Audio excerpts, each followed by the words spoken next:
Bagaimana tata caranya sekarang? Akad nikah yang ada di dalam syariat simpel. Tata caranya adalah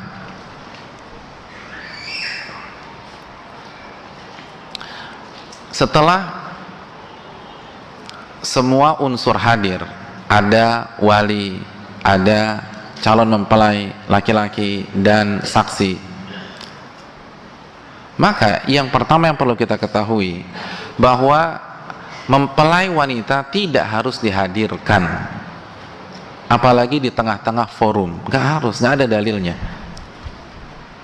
Bahkan jangan sampai mempelai wanita menjadi sasaran tembak mata-mata laki-laki pada saat itu, khususnya ketika akad nikah. Mempelai akan berdandan, jadi kalau sudah jelas-jelas berdandan atau dirias, di make up, maka dijaga di tempat yang baik, jangan sampai dipertontonkan, karena ini akan menjadi istri antum. Masa istri antum dilihatin oleh seluruh pasang mata yang hadir pada saat itu? Jadi sekali lagi tidak harus, bahkan kalau kondisinya demikian maka tidak dihadirkan di meja akad tersebut. Itu yang pertama. Jadi tinggal ada saksi, ada mempelai, dan ada wali. Lalu hadirin yang dirahmati oleh Allah Subhanahu wa taala, acara dimulai dengan khutbatun nikah sebagaimana hadis Ibnu Majah. Ibnu Majah membuat bab khutbatun nikah, bab khutbah nikah. Dan hadis Ibnu Mas'ud, allamana Rasulullah sallallahu alaihi wasallam khutbatal hajah fin nikah wa ghairihi. Nabi sallallahu alaihi wasallam mengajarkan khutbatul hajah di pernikahan dan di selain momen pernikahan. Jadi sekali lagi disunahkan untuk diawali dengan khutbatun nikah.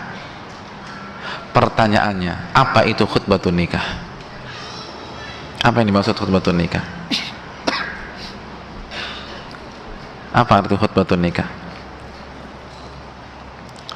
Hadirin, khutbatun nikah yang dimaksud sebagaimana hadis Ibnu Majah, hadis Abdullah bin Mas'ud, dan hadis-hadis yang ada dalam buku, dan bisa dicek di Bulughul Maram karya Al-Hafidh Ibnu Hajar, adalah innal hamdalillah nahmaduhu wa nasta'inuhu wa nastaghfiruh wa na'udzu billahi min syururi anfusina wa min sayyiati a'malina man yahdihillahu fala mudhillalah wa man yudlil fala hadiyalah. Asyhadu an la ilaha illallah wahdahu la syarikalah wa asyhadu anna Muhammadan abduhu wa rasuluh.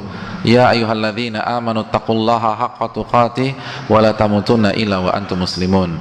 Ya ayyuhan nasu taqu rabbakumul ladzi khalaqakum min nafsin wahidah wa khalaqa minha zawjaha wa batha minhuma rijalan katsiran wa nisaa'a wattaqullaha alladzi tasaaluna bihi wal arham innallaha kana 'alaikum raqiba. Ya ayyuhalladzina amanu taqullaha wa qulu qawlan sadida yuslih lakum a'malakum wa yaghfir lakum dhunubakum wa may yuti'illaha wa rasulahu faqad faza fawzan 'azima. Amma ba'du, fa inna asdaqal hadithi kitabullah wa khairal hadi hadi Muhammadin sallallahu alaihi wasallam wa syarrul umuri muhdatsatuha wa kullu muhdatsatin bid'ah wa kullu bid'atin dhalalah wa kullu dhalalatin finnar. Titik. Selesai. Itu khutbah nikah. Itu khutbah nikah. Banyak orang nggak paham khutbah nikah, dan yang terbaik untuk membacanya adalah wali. Begitu titik sampai di sini, baru dia katakan, saya nikahkan putri saya Fulana binti Fulan dengan Fulan bin Fulan dengan mas kawin seperangkat alat salat tunai. Saya terima nikahnya. Selesai pernikahan. Itu akad yang sesuai dengan syar'i. Selesai. Jadi bukan, hadirin yang dirahmati oleh Allah, khutbah nikah akan disampaikan oleh Ustadz Fulan. Itu bukan khutbah nikah. Itu bukan khutbah nikah. Itu nasihat. Itu nasihat pernikahan aja, bukan khutbah nikah. Khutbah nikahnya baca itu. Dan yang paling baik membacanya adalah wali, kata banyak para ulama. Dan hukumnya sunnah. dan hendaknya wali merenungkan, dan hendaknya mempelai laki-laki paham makna innal hamdalillah nahmaduhu wa nasta'in dan seterusnya. Jadi sebelum akad nikah itu bukan hanya persiapan qabiltu nikahaha.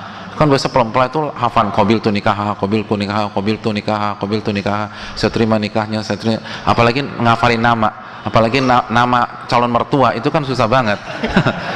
Nah, bukan itu sebenarnya nggak terlalu penting sih. Kalau dalam segi fikih ya, itu lebih baik kita renungkan makna khutbatun nikah, karena itu dalam maknanya, dalam. Innal hamdalillah nahmaduhu wa nasta'inuhu wa nastaghfiruh. Segala puji hanya milik Allah. Ini acara tidak mungkin tersenggala kecuali karena Allah. Kami memujinya. Alhamdulillah nahmaduhu wa nasta'in, dan kami meminta pertolongan kepadanya. Ini acara tidak akan berhasil kecuali dengan pertolongan Allah. Jadi semua merenungkan. Itu baru pernikahan yang benar-benar khusyuk. Jadi khutbah nikah itu penting walaupun hukumnya sunnah. Tapi dibaca dengan penghayatan. Wali membacanya dengan penghayatan, lalu mempelai laki-laki yang siap-siap untuk qabul itu meresapi, dan mempelai wanita pun juga mendengar dengan penuh penjiwaan. Lalu setelah selesai baru ijab dan qabul. Ijab adalah ucapan menikahkan dari wali, dan qabul adalah serah terima tersebut, sehingga pada saat itu sah menjadi istri kita. Itu akad nikah. Ustadz, kalau sekarang ada ceramah pernikahan, boleh apa tidak? Jawabannya boleh.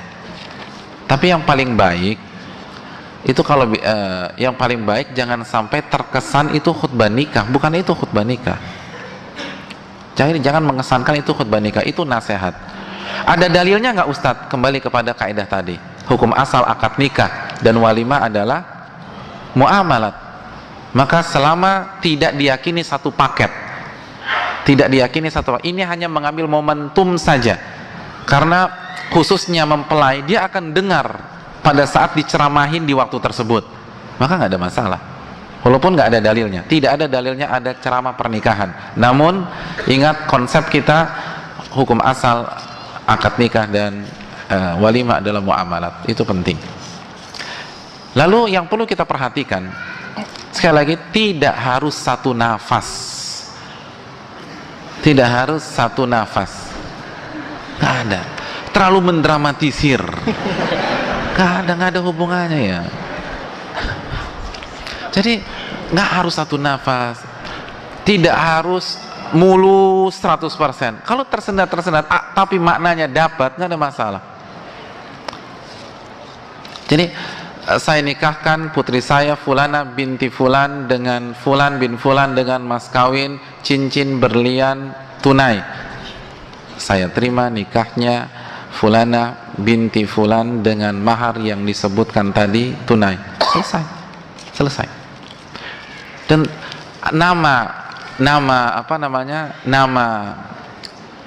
ayah kalaupun nggak komplit sebenarnya nggak ada masalah, asal jelas. Yang nggak boleh misalnya saya nikahkan salah satu putri saya dengan Fulan bin Fulan, saya terima nikahnya, itu nggak boleh karena nggak jelas. Tapi kalau misalnya dia cuma punya satu putri, misalnya nama putrinya Rini, saya nikahkan putri saya Rini dengan Fulan bin Fulan, saya terima nikahnya, itu selesai sudah. Nggak harus disebutkan Rini binti Sasongko Probo Negoro Fulan, nggak perlu. Dan itu yang susah kan. Tapi kalau mau disebutkan ya silahkan, tapi nggak harus demikian. Nah terkadang yang jadi masalah ketika seharusnya sudah sah karena tersendat di nama mertua, akhirnya suruh ulang.